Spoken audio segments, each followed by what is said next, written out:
Baik Bapak-Bapak, Bismillahirrahmanirrahim. Kita lanjutkan ke sesi berikutnya, yaitu sesi pembacaan buku-buku bermanfaat ya. Dan insya Allah kita pada pekan ini kembali melanjutkan buku Adabu ya, Adabu Islami ya. Ini yang diterjemahkan dalam buku Adab Harian Muslim Teladan. Intinya adalah adab-adab Islami ya. Dan kita masuk ke bab 2 sekarang, ini adalah adab-adab membaca Al-Qur'an. Ya, penulis di sini ya Syekh Abdul Hamid bin Abdurrahman As-Suhaibani. Beliau memberikan beberapa poin. Ya, ini ada 13 poin yang saya rasa ini cukup untuk kita ingat dan mudah diingatnya. Ini adab-adab pembaca Al-Qur'an yang pertama adalah kita berwudu, Bapak-bapak ya, berwudu.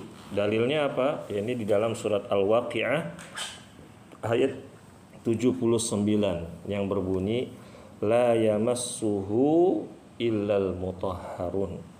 Tidak ada yang boleh menyentuh Al-Qur'an ya kecuali orang-orang yang bersuci.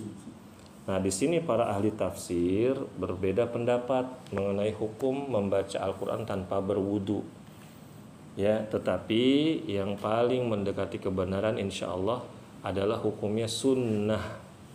Ya, sunnah kita membaca Al-Qur'an dalam keadaan berwudu.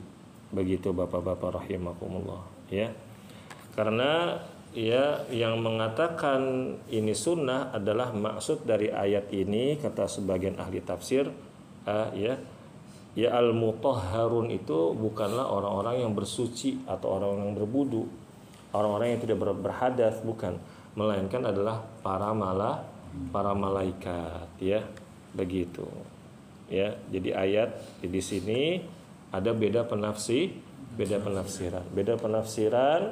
berbeda hukum. Dan yang mudah insya Allah adalah kita mengambil hukum berwudu itu sunnah ya, begitu. Jadi Bapak-bapak rahimakumullah ya, jangan mencela orang yang membaca Al-Qur'an tanpa wudu ya, nggak boleh kita mencelanya, tapi kita arahkan untuk mengarahkan beliau ini untuk, atau mengingatkan, betul Bapak jazakallahu khair, mengingatkan untuk berwudu. Tapi kalau misalkan ya dia nggak mau wudu, jangan dipaksa begitu. Taib yang kedua adalah Bapak-bapak rahimakumullah, ketika kita membaca Al-Qur'an adabnya adalah membersihkan mulut dengan siwak.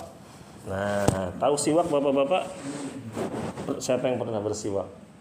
Nyobain? Bapak belum? Pak Ma'ruf belum pernah? Nyiri ya Bapak? Enggak ya, bersiwak ya.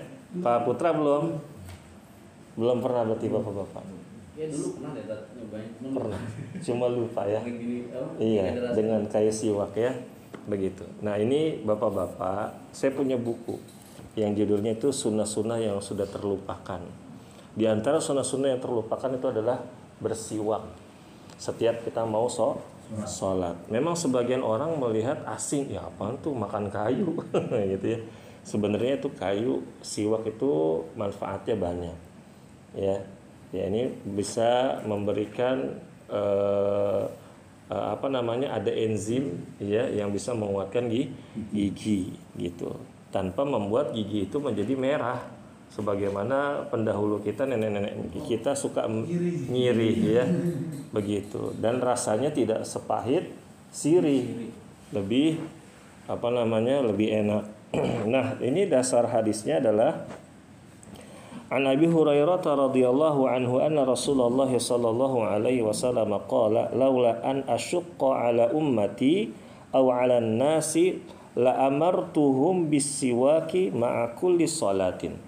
Ya, dari Abu Hurairah radhiyallahu anhu bahwa Rasulullah SAW bersabda, sekiranya tidak memberatkan umatku atau manusia, niscaya aku akan perintahkan kepada mereka untuk bersiwak atau menggosok gigi pada setiap kali hendak sholat. Nah, kalau sholat itu kan kita baca Al-Quran, baca Al-Fatihah, surat-surat pendek, kita berdoa kepada Allah, kita berzikir di situ, ya. maka yaitu disunnahkan untuk bersiwak. Kalau sekarang siwak nggak ditemukan, bisa diganti dengan sikat gigi bapak-bapak ya. Aslanya ada sih, udah pernah nyobain. Udah. Ada. Alhamdulillah ya. Nah begitu. Nah kalau bapak-bapak ingin mencari ridho Allah, ya kita bersiwak. Karena ya bersiwak itu mendatangkan ridho Allah dan membersihkan mulut kita. Bahkan bapak-bapak rahimakumullah dulu ada kisah perang ya. Saya lupa di zaman apa. Itu mereka biar menang perangnya itu menjalankan sunnah-sunnah Rasul. Semua dikerjakan di medan pertempuran. Nah, ya. Ini saya mendengar dari Ustadz Khalid Basalamah hafizahullah taala. Beliau ketika menceritakan itu, jadi biasa pasukan musuh kirim mata nyamar ke pasukan kaum muslimin. Namanya orang kafir nggak paham kan? Ya itu tadi mau subuh, habis sholat subuh mereka pada siwakan. Lapor ke jenderalnya, wah jenderal kita kayaknya nggak bisa ngalahin mereka. Kenapa? Mereka makan kayu katanya. Padahal mereka bersiwak. Kayu aja dimakan sama mereka katanya gitu. Kayaknya kita ini nih mustahil ya begitu. Nah itulah bapak-bapak sebab-sebab ditinggikannya derajat kita di dunia dan di akhirat. Perhatikan, di dunia dan di akhirat adalah kita memperbanyak mengerjakan sunnah Rasulullah dari mulai bangun tidur hingga mau tidur lagi. Ya begitu, dan insya Allah dibahas di buku Mungil ini semuanya. Nah berikutnya bapak-bapak rahimakumullah, yang ketiga membaca Al-Quran di tempat yang bersih. Di antara yang diharamkan membaca Al-Quran itu di kamar mandi. Nggak boleh bapak-bapak baca Al-Quran di kamar mandi, apalagi yang ada toiletnya ya. Baca Al-Quran ya dalam keadaan di tempat-tempat atau di sampingnya ada tempat sampah ya, atau ya di tempat-tempat yang tidak layak ya begitu. Berarti kalau narapidana gimana tuh? Biasanya kan jadi satu toiletnya. Nah itu kan pertanyaan juga tuh. Nah itu mungkin wallahu a'lam ya, keadaannya udah mendesak gitu. Iya. Ya mau bagaimana lagi, nggak mungkin kan Pak Polisi, Pak Sipir izin keluar mau ngapain? Mau baca Quran ya nggak mungkin, nggak bisa betul ya. Jadi bapak-bapak, ya di dalam kondisi-kondisi tertentu mau bagaimana lagi? Bisa jadi tahanan tersebut dapat hidayah di penjara ya. Begitu. Bisa banyak kemungkinan itu terjadi bapak-bapak ya. Dia baca Quran ada di dalam penjara, itu mungkin saja. Ya, berikutnya bapak-bapak rahimakumullah, yang keempat, duduk menghadap kiblat dengan khusyuk, tenang, menghayati sambil menundukkan kepala. Nah, maksud menundukkan kepala ini bapak-bapak adalah diantara kita tuh tadarru', merendahkan diri di hadapan Allah. Al-Quran itu adalah firman Allah. Ibaratnya, ini kalau jika diibaratkan bapak-bapak, itu adalah surat cinta dari Sang Pencipta kepada hambanya. Ya, kita ketika membaca Al-Quran ya kita sedang berkomunikasi dengan Allah, membaca perintah-perintah Allah, larangan-larangan Allah, ya, kisah-kisah yang diriwayatkan secara sahih dalam Al-Quran tentang masa lalu atau yang akan datang tentunya bapak-bapak rahimakumullah. Itu kita ya disunnahkan atau ya di alangkah baik kita menghadap kiblat, lalu kita khusyuk, tenang, menghayati sambil menundukkan kepalanya. Nah, ini bapak-bapak rahimakumullah dalilnya adalah di surat Al-A'raf yang berbunyi wadhkur rabbaka fi nafsika tadarruan wa khifatan wa dunal jahri minal qawli bil ghuduwi wal asal wa la takum minal ghafilin.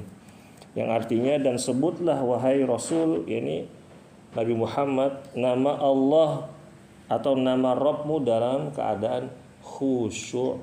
Khusyuk itu hatinya tenang. Ya, baca Quran tuh hatinya tenang, gak mikirin yang lain-lain. Ya, bapak-bapak. Lalu tadarruan, rendah diri. Nah, bentuk diantara tadarru' itu adalah kita menundukkan kepala. Dalilnya adalah bapak-bapak rahimakumullah, dulu ketika Rasulullah Shallallahu Alaihi Wasallam menaklukkan kota Mekah istilahnya Fathu Mekkah. Pernah dengar nggak sejarah Nabi, kisah Nabi Shallallahu Alaihi Wasallam menaklukkan kota Mekah setelah hijrah dari Mekah ke Madinah, terus balik lagi membebaskan kota Mekah dari orang-orang kafir musyrik, menghancurkan berhala. Pernah dengar bapak-bapak? Pernah ya, mudah-mudahan pernah ya. Tayyib. Nah, beliau ketika masuk ke kota Mekah membaca surat Al-Fath sambil menundukkan kepalanya. Bahkan diriwayatkan jenggot beliau yang panjang itu sampai menyentuh pelana kuda atau unta yang beliau kendarai, ya, begitu, atau intinya tunggangannya. Nah, berikutnya Bapak-bapak rahimakumullah, yang kelima adalah membaca ta'awudz. Ta'awudz itu bacaan a'udzu billahi minasyaitonir rajim. Ada beberapa bentuk. Ada a'udzu billahi minasyaitonir rajim, ada a'udzu billahi samiil alimi minasyaitonir rajim, ada a'udzu billahi minasyaitonir rajim min hamzihi wa nafthihi wa nafsihi. Ini ada 3 model ya. Dan yang paling ma'ruf adalah a'udzu billahi minasyaitonir rajim. Dalilnya adalah di surat An-Nahl ayat 98, Bapak-bapak. Kalau mau buka silakan An-Nahl ayat 98. Ya, yang Allah berfirman, fa idza qara'tal qur'ana fasta'id billahi minasyaitonir rajim. Bila kamu hendak membaca Al-Qur'an wahai orang-orang yang beriman ya, maka mintalah kepada Allah perlindungan dari waswas setan, dari godaan setan, dari bisikan setan ya yang terkutuk. Ya, itu Bapak-bapak. Nah, kalau misalkan kita baca isti'adzahnya, baca ta'awudnya enggak sungguh-sungguh, enggak memaknai apa yang kita baca, kemungkinan besar gangguan ketika baca Quran itu besar Bapak-bapak. Hati enggak khusyuk, ya, pikiran kemana-mana, bahkan kadang anggota keluarga pun menjadi mengganggu. Baru buka Quran, anak tiba-tiba datang. Baru buka Quran, tukang paket datang. Masya Allah. Iya, begitu Bapak-bapak. Baru buka Quran, telepon berdering. Nah, itulah Bapak-bapak. Makanya hendaknya kita ketika membaca isti'adzah, ya a'udzubillahi minasyaitonirrajim, itu kita fahami artinya. Aku berlindung kepadamu ya Allah dari godaan syaitan yang terkutuk. Ya. Itu dalilnya tadi ada di surat An-Nahl ayat 98. Dan ini hukumnya sunnah, enggak wajib. Sunnah saja. Ditekankan tapi Bapak-bapak ya. Lalu berikutnya ya, yang keenam, membaca Al-Quran dengan tartil. Tartil itu membaca perlahan-lahan, enggak terburu-buru. Apalagi kalau lagi sholat yang viral ketika taraweh, ya kan? Itu apa yang mau didapatkan dari sholat seperti itu? Ya Pak ya, mereka dalilnya macam-macam udah tradisi dari zaman peninggalan kiainya zaman dulu. Susah Pak kalau orang sudah berdalil dengan tradisi itu, apa ya istilahnya, ya gitu. Akhirnya Bapak-bapak rahimakumullah, apa yang mau didapatkan oleh kaum muslimin dari sholat taraweh itu? Nggak ada ketenangan, bertambahnya iman pun tidak ada. Ya Pak ya, encok ada juga. Bismillahirrahmanirrahim. Alhamdulillah. Amin. Allahu akbar. Allahu akbar. Allahu akbar. Allahu akbar. Allahu akbar. Ya, begitu. Ini tidak benar dan tidak boleh kita benarkan dan tidak boleh kita tiru atau kita kerjakan. Ya, justru harus kita ingatkan kaum muslimin dari kesalahan ini. Nah, kalau orang awam taunya kiai yang ngomong nurut aja, padahal kiainya salah. Makanya pentingnya Bapak-bapak kita jadi orang awam menuntut ilmu juga, agar kita tahu guru kita ini salah atau benar. Bener gak nih guru kita ngajarin kita nih kepada Islam yang benar atau Islam abal-abal? Iya kan? Begitu Bapak-bapak rahimakumullah. Itu dengan kita tinggalin aja Pak. Yang mana tuh Pak? Ya kalau misalnya terawih di mana gitu. Cepat banget kita tinggalin. Ya, bahkan lebih afdol Bapak-bapak cari ya masjid yang agak jauh tapi bacanya benar. Ya, begitu. Ya masa dia sholatnya 23 rakaat sama yang 8 rakaat. Kelarnya duluan dia. Ya, bapak-bapak gitu. Sholatnya 11 rakaat sama 23 rakaat, maaf ya, begitu. Lalu membaca dengan tartil tadi, membaca perlahan-lahan. Ini dalilnya ada di surat Al-Muzammil. Surat Al-Muzammil ayat 4. Allah berfirman, "Auzid 'alaihi warattilil Qur'ana tartila." Ya. Atau tambahkanlah atau bacalah Al-Qur'an ketika di sepertiga malam, ya. Lalu bacalah Al-Qur'an dengan jelas dan perlahan-lahan. Ya, Bapak-bapak, tapi jangan sampai mengganggu tetangga juga. Baca Quran, bangun sholat malam, suaranya kenceng, itu tidak baik. Bahkan Rasulullah Shallallahu Alaihi Wasallam pernah menegur Umar.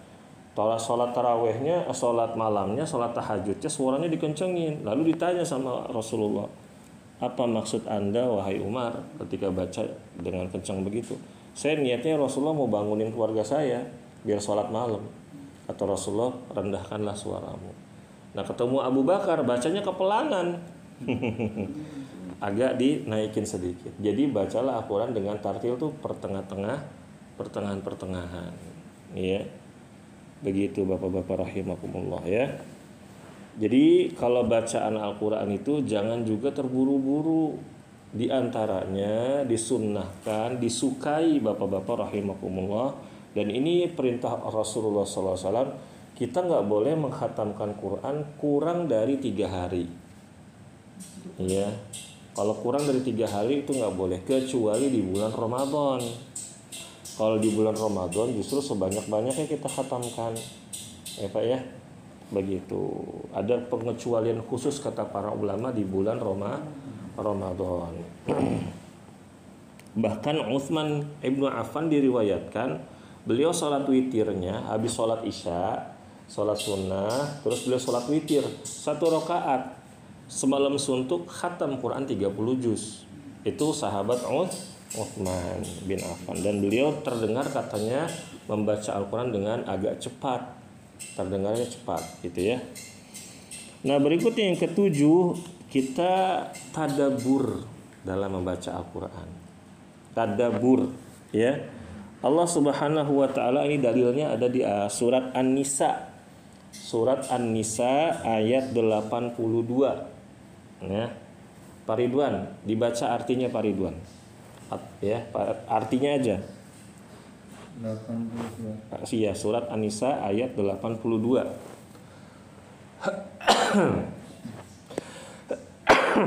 Apa Pak Ridwan artinya? Maka tidaklah mereka menghayati Al-Quran sekiranya Al-Quran itu bukan dari Allah. Pastilah mereka menemukan banyak hal yang bertentangan di dalamnya. Allah berfirman, afala yatadabbaruna al-Qur'ana walau kana min indillahi ghairillahi lawajadu fihi ikhtilafan katsira. Apakah mereka tidak mentadabburi Al-Qur'an? Ya. Kalaulah Al-Quran itu tidak datang dari Allah, pasti di dalamnya banyak pertentangan. Ya Pak ya, betapa banyak buku-buku KUHP yang tentang hukum-hukum negara itu bertentangan dengan hukum-hukum yang lain. Akhirnya ada revisi. Al-Quran dari 1400 tahun yang lalu diturunkan kepada Rasulullah, gak pernah ada revisi. Ya Pak ya. Tidak ada satu kata pun tidak ada revisi. Dan Al-Quran itu diriwayatkan secara mutawatir, Bapak-bapak, dari generasi ke generasi. Ya, begitu. Nah, karena ahli tafsir mengatakan, mengapa orang-orang itu tidak mau merenungkan dan mengkaji Al-Quran agar mereka dapat membuktikan bahwa di dalamnya tidak terdapat pertentangan dan kerancuan, dan supaya mereka mengetahui kebenaran dari ajaran yang kamu bawa wahai Muhammad. Sekiranya Al-Quran itu berasal dari selain Allah Subhanahu wa ta'ala, niscaya mereka akan menemukan banyak kerancuan dalam ketentuan-ketentuan hukum yang ada di dalamnya, dan banyak pertentangan dalam makna-makna yang terkandung di dalamnya. Tapi karena Al-Quran ini sempurna, datangnya dari Allah, maka tidak ada pertentangan sama sekali. Kecuali orang-orang yang menginginkan keburukan. Seperti orang-orang liberal, bapak-bapak. Orang-orang liberal itu suka motong-motong ayat. Hati-hati. Gelarnya profesor, doktor, kelihatannya cerdas, sekolahnya di Amerika, sekolahnya di Rusia, sekolahnya di Inggris, pulang-pulang jadi ahli tafsir. Subhanallah. Kalah tuh mahasiswa doktor profesor yang kuliah di Saudi Arabia, di Mesir, ya Aljazair, di Sudan, ya di negara-negara yang mana Islam itu awal-awalnya berkembang di situ. Udah gitu belajarnya sama pakar tafsir Al-Quran tapi Nasrani. Gimana tuh? Ya, mereka bicara Al-Quran dari sumbernya yang tidak jelas. Ini orang-orang liberal. Ya Pak ya. Begitu. Di antaranya orang-orang liberal pemahamannya itu mengatakan begini, pacaran boleh kalau niatnya mau nikah. Ini pemahaman rusak. Kalau misalkan mau nikah aja udah selesai, nggak usah banyak yang dikhawatirkan. Ya Pak ya, kita semua udah nikah, tinggal beliau nih ya, kita doakan segera. Amin. Betapa banyak keraguan yang kita hadapi di awal-awal pernikahan ternyata bisa. Ya Pak ya. Makanya niatnya kita nikah itu ibadah. Dimudahkan semuanya. Ya, begitu. Jadi segera dibuat undangannya Bapak ya. Masya Allah. Semangat ya. Masya Allah. Allahu Akbar. Nah, baik. Berikutnya Bapak-bapak rahimakumullah, ayatnya yang kedua, buka surat Muhammad ayat 24. Nah, Pak Giarto silakan coba dibaca artinya. Ya, udah nggak usah. Pak Putra nggak usah. Surat Muhammad ayat 24 Pak Putra. Pak Giarto. Maka tidakkah mereka menghayati Al-Quran atau mereka sudah berpindah? Ya, Allah berfirman, afala yatadabbaruna al-Qur'ana am ala qulubin aqfaluha. Apakah mereka enggak mentadabburi Al-Qur'an atau hati mereka itu terkunci atau ada kuncinya? Jadi susah untuk memahami, untuk menghayati Al-Quran tersebut. Ya, para ahli tafsir mengatakan maka kenapa orang-orang yang berpaling itu tidak memperhatikan Al-Quran dan menelaah apa yang ada di dalamnya. Kalau seandainya mereka memperhatikannya, niscaya Al-Quran itu akan menunjukkan kepada mereka segala kebaikan dan menjauhkan mereka dari segala keburukan. Ataukah di hati mereka ada gembok-gembok yang telah memastikan tertutupnya hati sehingga nasihat tidak sampai kepadanya dan peringatan tidak bermanfaat baginya. Nah, Bapak-bapak, Al-Quran itu banyak isinya. Ada ayat azab, ada ayat neraka, ayat surga, ayat-ayat yang berisi kabar gembira, ayat-ayat yang berisi ancaman, kisah-kisah para nabi zaman dahulu, kisah Nabi Musa, kisah Fir'aun, kisah kaum Ad, kisah Tsamud, kisah Nabi Yusuf. Banyak. Itu kita pelajari. Dan salah satu bentuk tadabbur ya sekarang kita nih belajar baca Quran, terus kita ya membaca sedikit buku-buku yang bermanfaat. Atau kalau nanti udah sampai Al-Quran ya kita baca tafsir-tafsir yang ringan-ringannya saja. Lalu setelah itu kita amalkan. Itu yang penting. Kita udah tahu nih, oh kemarin Ustadz bilang ini nggak boleh nih, yang firmankan Allah nih. Ustadz udah baca ayatnya nih, udah baca hadisnya. Kerjain tinggalin Insya Allah kalau hidup kita di bawah bayang-bayang Al-Quran dan Sunnah Rasulullah, semuanya lancar.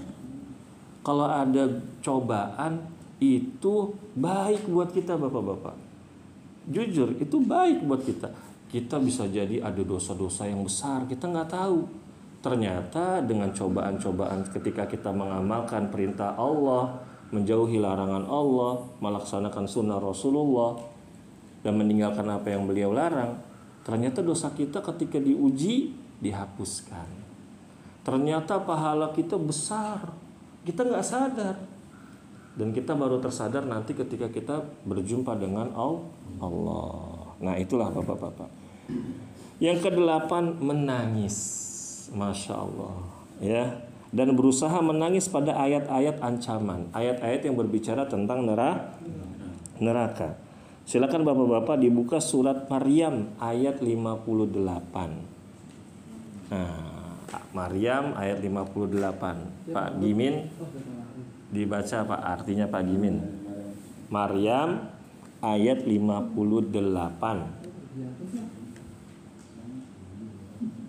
Ketemu Pak? Maryam itu setelah Al-Kahfi. 19.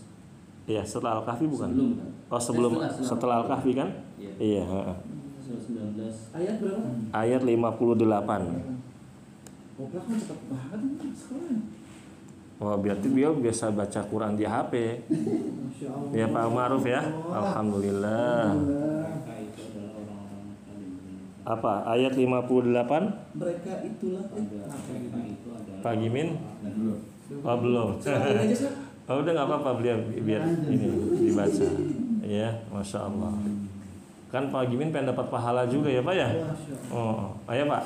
Mereka itulah orang-orang pernah diberi nikmat oleh Allah dari golongan para nabi dari keturunan Adam dan dari orang-orang kami bahwa dalam kapal bersama Nuh dan dari keturunan Ibrahim dan Israel, Yakub dan dari orang yang telah kami beri petunjuk dan telah kami pilih dibacakan ayat-ayat Allah yang Maha Pengasih kepada mereka, maka mereka tunduk sujud dan menangis. Masya Allah bapak-bapak. Allah berfirman, ulaika alladzina an'ama Allahu alaihim minan nabiyyina min dzurriyyati Adam wa mimman hamalna ma'a Nuhin wa min dzurriyyati Ibrahim wa Israil wa mimman hadaina wajtabaina idza tutla alaihim ayatul rahman kharru sujjadan wa bukiyan. Masya Allah. Mereka itulah orang-orang yang telah diberi nikmat oleh Allah. Ini tafsir di antara siratal ladzina an'amta alaihim. Nikmat yang telah engkau berikan nikmat kepada mereka. Siapa mereka itu? Yang pertama, para nabi, bapak-bapak. Disebutkan di sini nabi dari keturunan Adam. Terus Nabi Nuh, orang-orang yang dibawa ke kapal Nabi Nuh. Tahu Pak jumlahnya berapa orang? Menurut riwayat yang saya baca cuma 8 orang.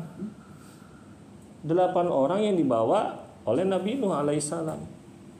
950 tahun dakwah, ya, menyeru tauhid, yang ikut Cuma 8 orang. Allahu Akbar. Anaknya tidak termasuk. Dan bahkan anak dan istrinya ditenggelamkan oleh Allah. Siapa nama anaknya? Kan'an. Menurut kisah Israiliyat namanya Kan'an. Ya Pak ya? Istrinya ditenggelamkan, anaknya ditenggelamkan, tapi Nabi Nuh tetap teguh 950 tahun, ya. Siang dan malam, ya, lailau wa nahara, beliau berdakwah, ngajak orang untuk masuk Islam, agama Allah. Allahu Akbar. Nah, kita dai ustaz-ustaz nih, jangan jangan putus asa. Misalkan udah ngajarin murid-muridnya pada bangor gitu ya. Udah dibilang gak boleh, masih juga dijalani. Ya sabar. Nabi Nuh aja yang ikut pengikutnya sedikit. Yang penting kita sudah menyampaikan, dan kita nanti jadi hujah buat orang-orang yang sudah kita sampaikan kebenaran.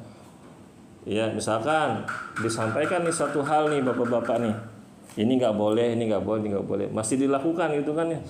Nanti saya didatengin. Ini kamu kenal? Oh, itu guru saya Pak.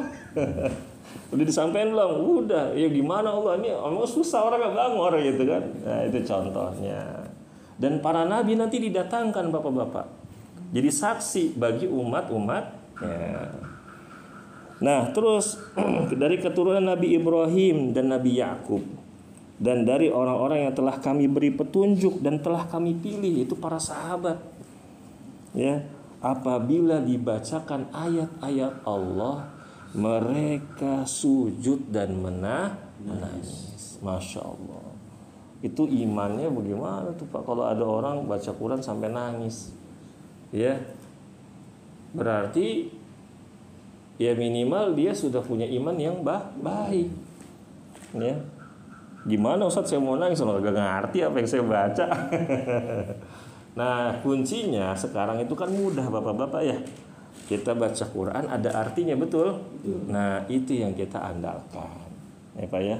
Atau mungkin hati kita bisa terenyuh, kita lagi duduk ya kan, lagi ya healing di rumah gitu ya, Masya Allah.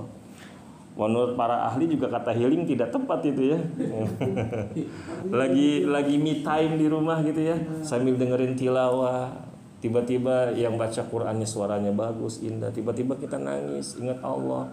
Itu tanda iman. Lalu yang ke-9, memperbagus suara bacaannya.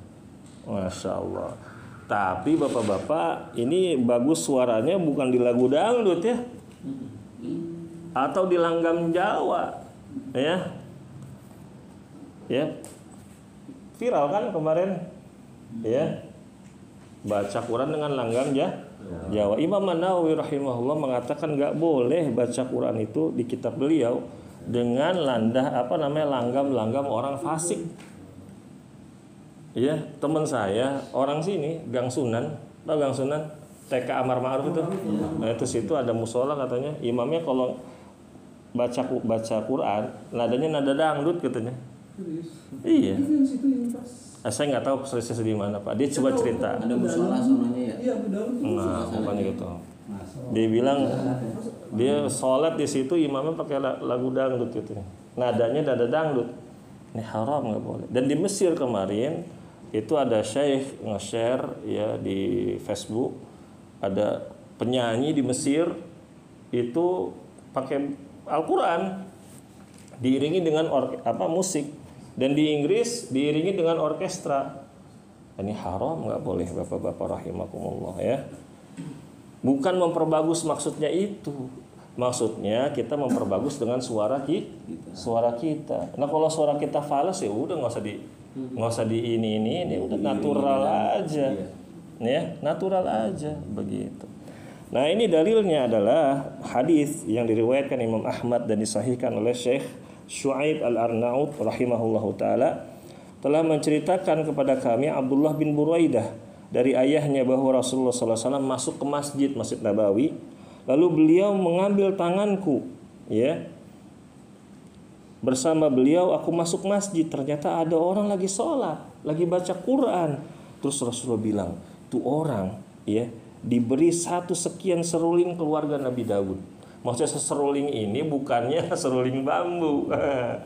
Maksud suaranya. Dan Nabi Daud itu terkenal dengan suaranya yang indah Bapak-bapak. Kalau lagi baca kitab sucinya, kitab Zabur, itu burung, hewan-hewan, gunung-gunung ikut baca bertasbih. Burung-burung pada nemplok, pada dengerin, Allahu Akbar. Kalau kita baca Quran, burung-burung kabur. Enggak ya, bayang enggak lah, bercanda itu ya. Ya, ini maksudnya bagusnya kita ini memperbagus suara kita ketika baca Quran. Makanya kalau imam sholat lagi maghrib, zuhur, maghrib, isya, subuh, kalau suaranya enak kita jadi lebih khusyuk kan. Nah, kalau suaranya palas-palas gimana gitu kan, apalagi bacaannya berantakan, syiratal ladzina an'amta 'alaihim ghairil maghdubi 'alaihim waladdallin. Aduh, ngalaihim ya. Kita bukannya khusyuk, jadi ingat gudeg ya kan? Begitu, karena lahjahnya lahjah ya orang sana begitu. Nah, ini Bapak-bapak, ternyata orang itu adalah Abdullah bin Qais, yaitu Abu Musa al-Ash'ari. Nah, ini diantaranya Bapak-bapak rahimakumullah, sahabat Abu Musa al-Ash'ari ini terkenal suaranya bagus dan indah. Dan beliau diutus untuk berdakwah ke Yaman kepada ahli kitab. Nah, ini untuk menarik Orang-orang kafir tuh mendengar Al-Quran, suaranya bagus. Betapa banyak orang yang masuk Islam gara-gara dengar Al-Quran suaranya bagus. Bahkan ada orang kafir di Eropa sana ditanya, kok kamu dengerin baca Quran, dengerin tilawah Quran, kamu tahu nggak ini apa? Ini kitab sucinya orang Islam katanya. Enggak, saya seneng aja ketika denger ini, saya tenang gitu kan. Dan dia orang kafir, dia nggak tahu artinya. Apalagi kita yang beriman kepada Allah dan Rasulnya. Justru kita harus lebih berhak atas dia. Nah itu bapak-bapak ya. Berikutnya yang ke-10, mengeraskan suara bacaannya jikalau tidak mengganggu orang-orang yang sedang sholat, orang yang sedang tidur, nah ini ya, maupun orang yang juga sedang baca Quran. Apalagi kalau biasa sholat Jumat nih bapak-bapak ya. Sholat Jumat kan ada yang baca Quran sambil nunggu khatib naik mimbar. Nah itu jangan saling mengeraskan satu sama lain. Ya, begitu. Jangan mengganggu atau membuat suara-suara yang membuat orang-orang lain terganggu. Apalagi ya udah bacaannya jelek, suaranya nggak bagus, cempreng ruangan, ya. Belum waktunya masuk sholat udah begitu. Ini sangat disayangkan bapak-bapak ya. Begitu. Yang ke-11, tidak berbicara kepada siapapun di saat membaca Al-Quranul Karim kecuali sifatnya darurat dan mendesak. Nah bapak-bapak, kalau mau baca Quran di rumah, ajarin anak dan istri. Dek ya, kalau misalkan ayah lagi baca Quran, kalau manggil lihat dulu. Jangan langsung abi, ayah, papa, jangan. Ya, kecuali darurat. Kalau misalkan kamu ada perlu apa, tunggu ayah berhenti. Nah, tunggu akhir ayat. Akhir ayat belum selesai, jangan main potong aja. Ya. Ya ayyuhalladzina amanu apaan? Ya. Jangan. Ya. Selesaikan dulu satu ayat, berhenti baru kita jawab.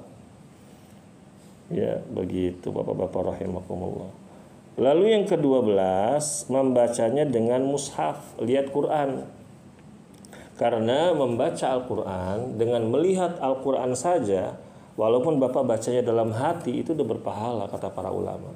Dan diantaranya Imam Nawawi mengatakan di dalam kitab At-Tibyan, itu berpahala orang yang melihat Al-Quran, lebih afdol.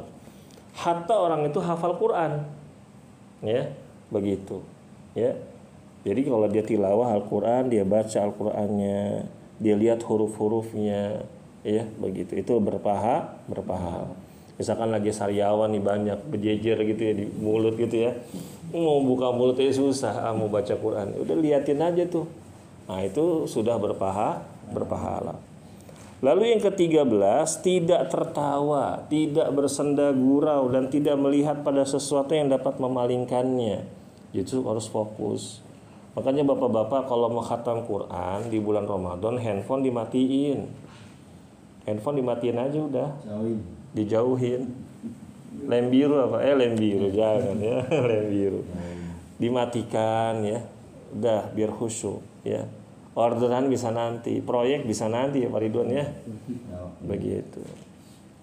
Bahkan bagus ya dulu para salaf itu bapak-bapak, para ulama-ulama, orang-orang zaman dulu, orang-orang salaf zaman dulu, yang mereka pedagang itu kalau Ramadan dagangannya diliburin. Masya Allah. Kalau sekarang kebalik. Malah makin rame. Bener gak sih? Iya kan? Saya juga ngalamin soalnya. Kalau dulu sebelum zaman Covid saya masih ke Tanah Abang, Allahu Akbar bapak-bapak. Ya saya sama istri itu bobo gembolan nyari bahan segala macam. Aduh ya Allah. Akhirnya saya bilang sama istri saya, udah kalau besok kita belanja jangan pas Ramadan. Belanja sebelum Ramadan. Udah stok-stok barang tuh. Iya, begitu. Gitu bapak-bapak. Nah itu trik. Apalagi yang berkaitan dengan fisik. Ya, kecuali fisiknya Superman bapak-bapak. Supermi. Ya. Saya punya saudara bapak-bapak kalau Ramadan dia tetap puasa, Allahu Akbar. Padahal dia tukang Pak Ridwan. Nah itu gimana caranya? Yaitu tadi ya ambil proyek sebanyak-banyaknya sebelum Ramadan, pas Ramadan libur, biar ibadahnya tenang. THR disiapin buat istri anak ya. Kalau kita niat begitu Pak, insya Allah nanti dimudahkan. Ya begitu. Jangan kalah. Ya. Nah inilah bapak-bapak rahimakumullah ya. Dan juga di sini kalau ada hal-hal yang lucu sebisa mungkin, misalkan kita ya ada aja kan kejadian di rumah kan, kita lagi baca Quran, anak kita tiba-tiba bagaimana, jangan langsung wah, jangan ketahui, tapi selesaikan dulu, ya terus senyum-senyum bagaimana. Ya tidak sambil ngobrol ya, biasanya anak-anak nih kalau di TPA nih bapak-bapak disuruh baca Iqra, suruh baca Quran dia malah ngobrol sambil diserangi ngobrol, ya baru baca 2-3 ayat. Ngobrolnya lebih lama, suruh murojaah ya sambil ngobrol, ini tidak boleh ya, dan lain-lain. Wallahu a'lam bishawab. Mudah-mudahan yang sedikit ini bermanfaat ya. Sampai sini ada pertanyaan bapak-bapak?